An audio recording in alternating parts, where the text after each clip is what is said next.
여러분들, 우리 어느덧 사도 바울 3차 전도 여행까지 왔습니다. 우리 그동안 1차, 2차를 배웠었고요. 이제 3차인데요. 한번 사진 한 번만 먼저 띄워주십시오.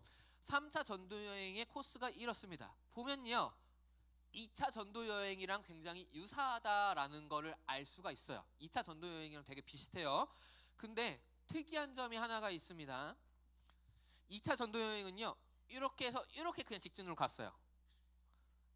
이쪽 지역 안 가고요. 이쪽 안 가고요. 그냥 이렇게 다이렉트로 갔어요. 근데요, 어디를 가장 먼저 가느냐? 에베소 지역, 여기입니다. 여기에요. 여기 에베소 지역으로 먼저 갑니다. 이 이유가 있어요.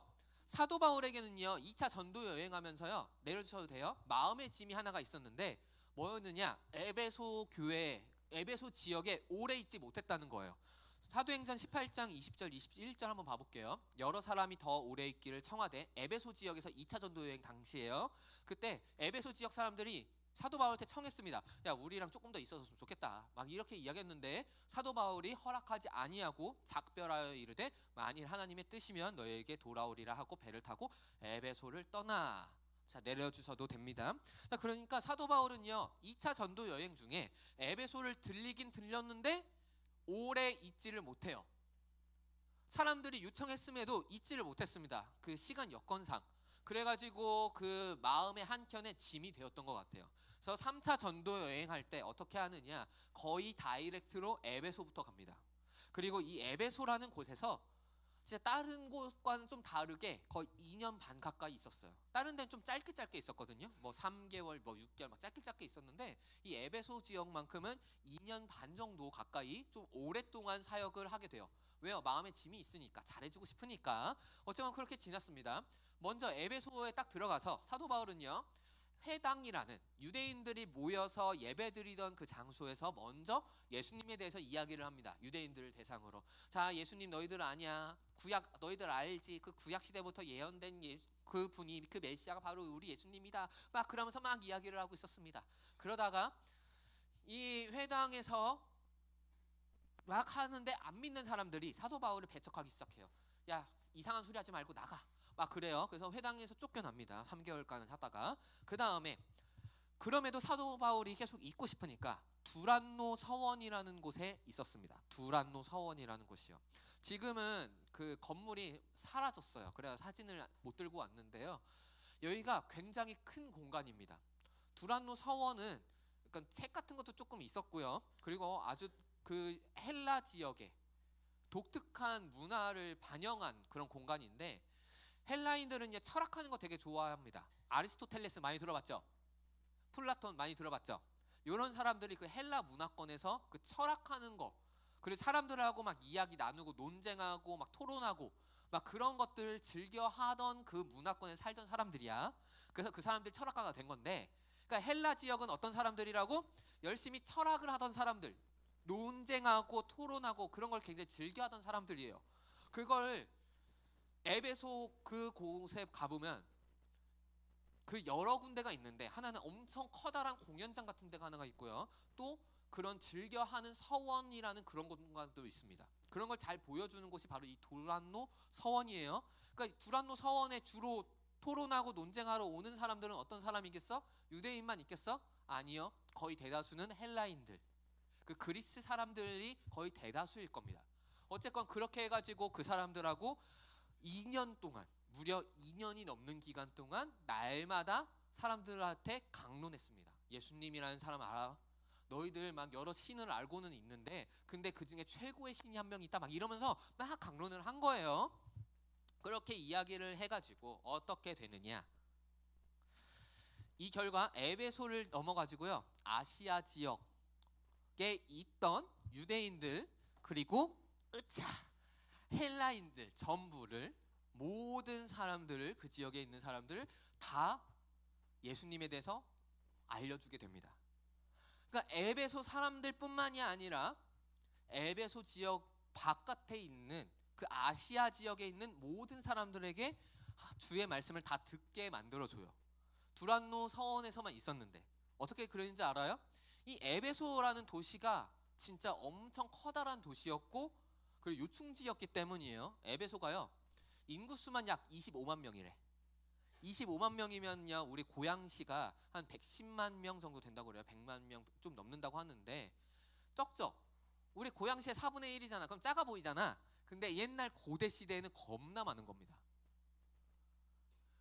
우리 고양시는 그래도 아파트란 게 있잖아. 25층, 30층 넘는 그런데. 그래서 그 조그만 건물 하나에 몇 명이 사냐? 막 수백 명이 사니까. 그러니까 되는데 그 당시에는 그런 고층 건물이 없어요. 해봤자 2층 건물 막 이래. 2층 건물, 3층 건물. 그런 데서 살아봤자 한 건물에 몇 명이나 살겠어. 그러니까 밀도 자체가 달라요. 그런 곳에서 25만 명이에요. 이 25만 명이라는 숫자가요, 로마 제국 통틀어서요 3위였답니다. 3위 인구수로. 그러니까 로마에서 세 번째 되는 도시야. 수도 제외하면 두 번째 되는 거죠. 그리고요, 여기가 항구랑 되게 가까웠어요. 항구랑 되게 가까운 곳이야. 그래가지고요, 상업적으로도 요충지입니다. 여길 통해서 무역이 많이 왔다 갔다 하던 그런 공간이었어요. 우리나라로 따지면 약간 부산?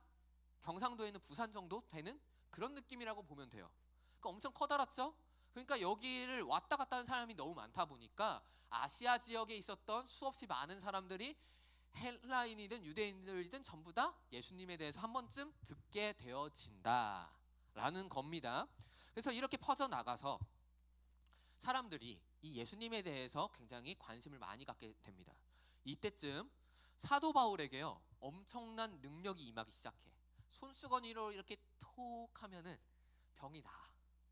쓱 가가지고 야야 예수님의 이름을 명하니까 야 마귀야 떠나, 저리가 저리가 하면은 쪼르르르 막 도망가게 돼. 그러니까 그런 이런 엄청난 역사가 있어요. 그러다 보니까 사람들이 우와 신기해하기 시작합니다. 그리고 고대 시대라고 그랬죠. 옛날에는 점성술이라고 별 보면서 미래 알아보는 거, 예측해보는 거, 그런 거 많죠.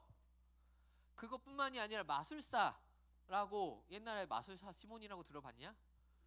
내 이름하고 똑같아가지고 내가 싫어한다고 했었던 그 사람 있잖아. 그때 마술사에 대해서 설명할 때 뭐라고 했어? 우리 현대처럼 막 카드 마술하고 갑자기 이렇게 쑥 했는데 장미가 비둘기가 되고 막 이런 거가 아니라, 그 당시에 마술은 진짜 말 그대로 막 병 고쳐주고 막 하는 어떤 그런 마술들이야. 그런 마술들이었어. 근데 이 마술사들이 이 사도 바울의 모습을 보다 보니까 야 자기들보다 더 능력이 장난이 아니네, 더 쩌네. 그래가지고 한 명이요 어떻게 하냐, 쓱 가가지고 예수님 믿지도 않으면서 바울이 전하는 예수의 이름으로 명한다, 자 한번 나와봐라 그랬대요. 그러니까 어떤 현상이 일어나느냐, 말씀 한 번만 띄워주세요. 마술하는 어떤 유대인들이 시험 삼아 악기 들린 자들에게 주 예수의 이름을 불러 말하되, 그렇게 했죠. 그러니까 저 마지막 파란 글씨부터 봐보세요. 악기가 대답하여 이르되 내가 예수님도 알고 바울도 아는데 너 누구냐? 이랬대. 믿음도 없으니까. 어쨌건 이렇게 바울에게 예수님의 그 이름으로 통해서 엄청난 능력이 쏟아지기 시작합니다. 쏟아지기 시작해요. 왜 그랬을까요? 왜 사도 바울에게 그런 능력이 쏟아졌을까요? 다른 거 아니고요, 사도 바울이 2년 동안 날마다 예수님에 대해서 이야기를 했다고 했잖아. 그리고 그 예수님에 대해서 이야기를 한 것이 진실됐다고 알려주는 사인이었어요. 예수님 구원자라고 이야기했죠. 예수님이 우리들의 소망이라고 이야기했죠. 그리고 그 예수님의 이름으로 병을 딱 고치고 악귀를 내쫓았네. 자, 그 순간에 사람들은 어떤 생각을 하게 되는 거예요? 와, 예수님이라는 분이 진짜 대단한가 보다. 그쵸? 이걸 증명해내기 위해서 하나님께서는요, 사도 바울을 통해서요 이런 능력을 행하신 거예요. 그리고 이게 더 놀라운 게 뭔지 알아요? 이 에베소라는 곳은요 아주 독특한 특성이 하나가 있습니다. 세계 7대 건축물 중에, 고대 건축물 중에 꼽히는 것 하나가 뭐냐면 아데미 신전이라는 게 있어요. 아데미 신전이라는, 여러분들 잘 알고 있는 아르테미스, 그 신전이 있습니다. 에베소예요. 에베소에 그 아데미 신전이 있습니다. 그게 겁나 커요. 진짜 장난 아니야. 사람 키 한 3, 4배 정도 되는 기둥 쫙 서 있고요. 엄청난 그런 신전이 있는데요. 자, 이 얘기는 뭐냐면요, 에베소 지역이요 그렇게 아데미 신이라는 그 한 어떤 신에 대해서 열렬하게 추종했다는 거예요. 그러니까 종교적으로 아데미 신을 믿는 사람들이 다 모이는 핵심 지역이 에베소입니다. 그리고 아까 말했던 마술사들 막 나왔잖아. 점성술 나왔잖아. 에베소가요 그런 거에 푹 빠져 있었던 도시라고 합니다. 어딜 가든 점성술사들, 마술사들이 많았던 공간이 에베소라는 곳이에요. 그러니까 미신 덩어리인 도시죠. 거기서 예수님의 놀라운 능력이 임해요. 수없이 많은 사람들이 종교적으로 자기의 문제를 해결받으려고 쭉 다 갔었습니다. 아데미 신전으로도 갔었고 마술사, 점술사들한테 다 갔었어요. 근데 그들이 도저히 해결하지 못하는 것을 예수님의 이름으로 뚝 대요. 이 순간 어떻게 돼? 그 모든 신들보다, 에베소 사람들이 믿고 있었던 그 모든 신들보다 예수님이 한 단계 더 위인 것을 증명하게 됩니다. 이 일을 위해서 하나님은 사도 바울을 통해서 그런 놀라운 기적을 일으킨 거예요. 자, 이런 일은요, 현대에도 일어납니다. 현대에도 일어나요. 우리는 이렇게 예수님에 대해서 많이 듣죠. 교회를 통해서 성경 말씀을 듣고 예수님에 대해서 들을 거고요. 그리고 유튜브를 통해서 또 가끔씩 듣는 친구들도 있을 수도 있을 것 같아요. 다른 뭐 유명한 목사님들의 설교 같은 거, 그런 걸 들어요. 마치 사도 바울이 두란노 서원에서 열심히 그렇게 설교를 하듯이. 자, 그러면은 그 능력은 또 어디서 일어날까요? 예수님이 진짜라는 걸 증명하는 능력이 있어야 될 거 아니에요. 보여줘야 될 거 아니에요. 증명되는 것들이. 그거는 현대에서는요, 병고침이나 뭐 악기가 떠난다던가 그런 것들은 거의 안 일어나긴 합니다. 근데 선교지 가면 일어나긴 해. 근데 안 일어나긴 하지만, 그럼 현대에서는 어떤 식으로 일어나느냐?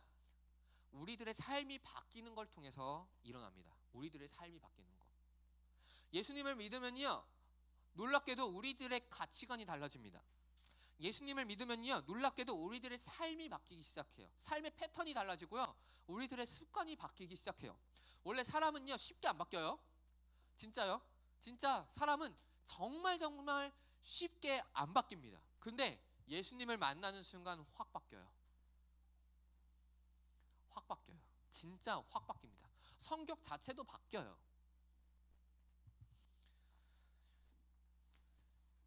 제 아내의 이야기를 조금 해볼게요. 안 볼 거라고 믿고요. 네. 보면은 나 큰일 나. 얘들아 기도 좀 해줘. 내 아내가 이 설교를 못 들을 수 있도록 좀 기도 좀 해줘. 제 아내가요, 원래는 성격이 좀 안 좋은 사람입니다. 사실은 본성적으로요. 진짜 기도 꼭 해줘야 된다. 다음 주에 나 이 자리 없을 수도 있어. 꼭 해줘야 돼. 제 아내가 본성적으로는 원래 안 좋은 사람입니다. 저도 그래서 가끔씩 놀랄 때가 조금씩 있는데요, 본성적으로는 좋지는 않습니다. 근데 제 아내가요, 중학교 때 딱 너희들 나이 때쯤이지, 그때 예수님을 만났대요. 그때부터 제 아내가요, 삶이 바뀌기 시작하는데요, 그때부터 이상하게 전도를 할 때마다 진짜 많은 사람들이 오기 시작했대요. 본인이 원래는 성격이 그렇게 썩 좋지는 않았는데 예수님을 믿고 나서 성격이 바뀌기 시작했고, 원래 되게 내성적인 사람이래요. 저 정확하게 모르겠는데 뭐 장모님도 그래요. 막 힘든 일 있잖아요. 그러면 혼자 쓱 들어가가지고요, 방 안에 들어가가지고 막 나무 같은 거 하나 그려놓고 나오고, 그러면 스트레스를 풀던 사람들 만나고 하는 게 아니라 혼자서 무언가 스트레스를 푸는 그런 내성적인 사람이었는데, 근데 이상하게 예수님을 만나고 나서 그때부터 사람들 만나서 전도하고 싶어지고, 그리고 사람들하고 막 이야기하는 걸 즐거워하기 시작하고 막 그러기 시작했대요. 야, 이거 쉽겠냐? 야, 지금 너희들 나이 또래잖아. 딱 현민아, 너 보고 지금 당장 나가가지고 공원에 가서 예수님 살아계시다고 이야기하라고 하면 하겠냐? 쉽지 않아. 근데 제 아내는 현민이보다 더 내성적이었어요. 근데 그런 사람이 예수님을 믿으니까 확 바뀌었네? 그리고 제 이야기도 할게요. 제 아내 욕만 하면은 저 큰일 날 것 같아서 제 이야기도 할게요. 저도요, 원래 성격이 좀 더러워요. 좀 쓰레기예요. 저 조심해라 얘들아. 내 본성 튀어나오지 않게 조심해. 확 그냥 저도 성격이 좀 쓰레기예요. 제 어머니께서 이야기했습니다. 결혼하기 직전에, 아유 진짜 네 아내 될 사람한테 너무 고맙다. 네 성격 어떡하냐. 왜? 제가요, 이렇게 보여도 좀 고집이 좀 세고요, 좀 성격이 좀 더러워. 한창 때 있잖아. 한창 성격이 쓰레기일 때 있잖아요. 화가 난다고요, 그걸 참지 못해서 화장실 들어가가지고 수건 있죠. 수건 있잖아. 수건 가지고 수건거리 있죠. 수건거리를 막 때려 부시기 시작했어요.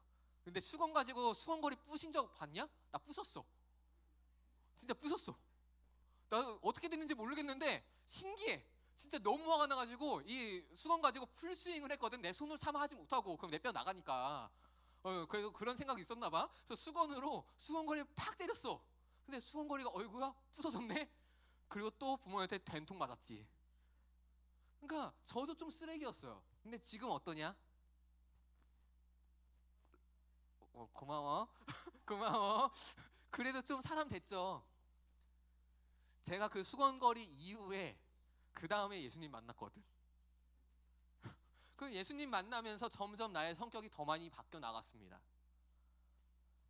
이처럼요, 예수님을 만나면요, 내 생각이, 내 삶이, 내 성격이 진짜 바뀌어요. 사람은 절대 잘 안 바뀌는데 내 본성마저도 조금씩 바뀌어 나가요. 이게 기적이야. 예수님을 안 믿는 사람들은요, 자기 본성대로 계속해서 살거든요. 그래서 사람은 고쳐 쓰는 거 아니라는 거 많이 들어봤죠? 많이 들어봤지? 근데 예수님을 만나면 고쳐져요. 예수님을 만나면 고쳐져. 그래서 많은 권사님의 기도 제목 중에 하나가 뭔지 알아? 남편이 제발 예수님 좀 만나게 해주세요. 그래서 꿈꿉니다. 그래서 남편이 좀 사람 되게 해주세요. 제 아내도 가끔씩 그런 기도하는 것 같긴 한데 어쨌건 네, 그렇습니다. 그처럼 현대는요, 병 고치는 것이나 아니면은 악기가 쫓겨나간다던가 그런 일은 거의 없지만 예수님을 만남으로 말미암아 내 삶이 확 바뀌는 역사들이 일어납니다. 그러니까 스스로 생각했을 때 내 성격 바꿔야 되겠다, 내 성격이 좀 쓰레기다, 막 그러면요, 여러분들 예수님 만나게 해달라고 열심히 기도하십시오. 예수님을 만나면은 예수님께서 그걸 변화시켜 줍니다. 그걸 통해 가지고요, 똑같이 증명하는 거예요. 병 고침을 통해 가지고 예수님이 진짜 살아계신다는 걸 증명하는 건 아니고, 내 거친 나의 그 모든 생각들과 쓰레기 같은 그 모든 것들이 바뀌는 걸 통해서 아, 진짜 예수님이 살아계시구나 라는 걸 보여줍니다. 만약에 우리 현민이가 맨날 옆에 있는 보민이를 때렸어. 만약에 근데 현민이가 갑자기 여름 수련회를 갔는데 거기서 예수님을 만나버렸네. 덜컥 거의 눈물 쏟고 막 쏙쏙 다 쏟아 부어버리는데 콧물 빡빡 빼버렸네. 자, 그 다음에 이제 현민이가 갑자기 보민이한테 미안해 하면서 손을 싹 내밀어요. 그러면 보민이 입장에서 어떨 것 같아? 이 미친놈, 그쵸? 왜 미친놈이라고 이야기해? 여태까지 자기를 대했던 거랑 완전 달라지니까 갑자기 정신이 나갔나? 얘 죽을 때가 됐나? 막 이런 생각이 들 거 아니야. 그 순간에 현민이가 이렇게 얘기를 하는 거야. 나 예수님 만난 다음에 내가 잘못했다는 걸 깨달았어. 미안해, 앞으로 잘해줄게 라고 이야기해. 그럼 보민이 입장에서 어떻게 돼? 야, 예수님 진짜 살아계시네. 이렇게 되는 거예요. 이런 식으로 우리들의 삶을 예수님께서 변화시켜서요, 나의 삶을 통해 가지고 예수님이 살아계시는 것을 증명합니다. 자, 한번 말씀 한번 보도록 할게요. 디모데후서 3장 15절이랑 등장하는 것이 있는데요. 성경은 능히 너로 하여금 그리스도 예수 안에 있는 믿음을 말미암아 구원에 이르는 지혜가 있게 하느니라. 아멘. 일단은 이 말씀은요, 우리를 구원에 이르게 만들어요. 우리들의 삶을 변화시킨다는 거예요. 저거는 다른 말로는 우리들의 삶을 천국으로 만들기 위해서 우리들의 삶을 변화시킨다는 거예요. 근데 이 성경이 어떻게 그렇게 되느냐? 노란 글씨 봐보세요. 그리스도 예수 안에는 믿음으로.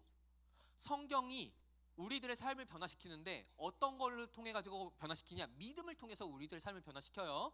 근데 이 믿음이 어디서부터 시작하느냐? 로마서 10장 17절 가면은 그러므로 믿음은 들음에서 나며 들음은 그리스도의 말씀으로 말미암았느니라. 아멘. 저 믿음은 어디서부터 시작한다고요? 들음. 뭘 들을까요? 성경 말씀, 예수님에 대해서요.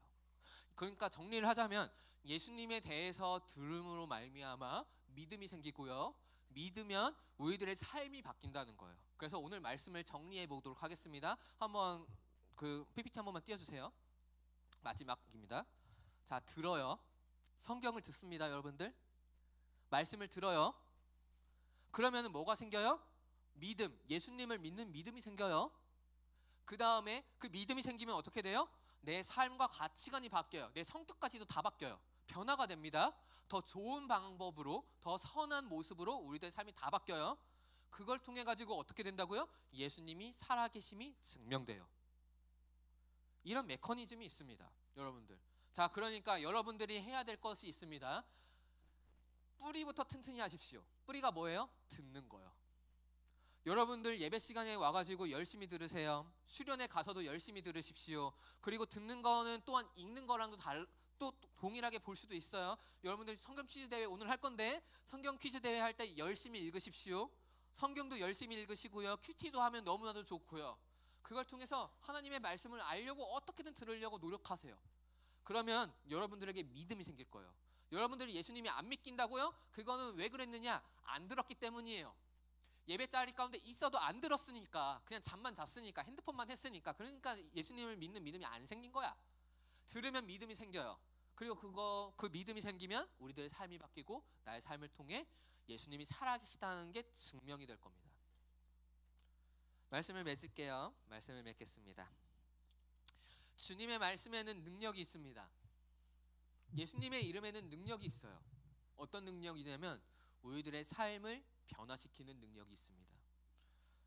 삶을 변화된다는 건 내 가치관이 바뀌고 나의 성격이 바뀌고 내 말투가 다 바뀌는다. 이거는요, 어떤 능력으로도 불가능한 일이에요. 아무리 똑똑해도 이거 바꿀 수 있어요? 아니요. 내가 아무리 심리학 박사를 해도요, 누군가의 삶을 바꾼다는 건 거의 불가능에 가깝습니다. 내가 아무리 힘이 세도요, 누군가의 삶을 바꾼다는 건 거의 불가능합니다. 근데 누군가의 삶을 바꾸는 건 예수 그리스도 그분에게 있습니다. 근데 이 삶이 바뀌려면 우리가 믿음이 있어야 되는데, 믿음은 예수님을 듣는 거에서 시작이 됩니다. 여러분들의 삶이 바뀌고 싶다고요? 조금 더 거룩해지고 싶고 더 착한 삶을 살고 싶다고요? 더 예수님을 닮아가고 싶으시다고요? 그러면 성경 말씀을 들으십시오. 들음으로 믿음을 가지십시오. 그러면 여러분들의 삶이 바뀔 겁니다. 그리고 여러분들의 삶을 보고 사람들은 와, 하나님 살아계시네 라고 이야기를 할 줄 믿습니다. 이걸 기대하면서 우리 같이 찬양하고 또 기도했으면 좋겠습니다.